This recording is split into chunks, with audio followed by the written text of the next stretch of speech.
Mersa legenda kuzovlaridan-ku. W211 kuzovi E200 kompressor motor.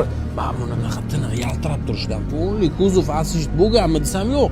Qarang, mana shu zavod kraskaga, qarang, bular Mercedes bor-ku, baribir sifat yo'qotmaydi. Lak qatlami shunaqangi mo'shli bo'ladi, lekin o't-bo'tida kraska bo'lgan joyi bor ekan. Bosib yuborasizmi deyman, narxi bo'lishmasa 13900 ga bosib yuborsangiz bo'ladi. Hozir bitta like bosib, yaqinlaringizga tarqatib qo'ying. Mana Mercedes haydaymikin men yurgan bo'lsangiz, boshlanishiga menimcha shkalat variant. Yeshka-ku bu qanaqa yumshoq mashina hisoblanadi. Hozirgi telejaymi mashinalardan ko'ra shu turishi, men torpedka, obshivka holatlari, ko'jalari ancha sifatlimikin deb o'ylab qolaman ba'zida.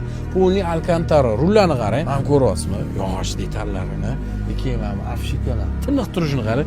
Zinalar ham salon holat, kuzov holatlari ham rostdan zo'r ekan. 2 litr kompressor, 2006-yil apparat, 296 ming probeg. Вообще turibdi. Hech qanaqa ish yo'q. Hamma ish qilib qo'yilgan deyaptilar. 13900.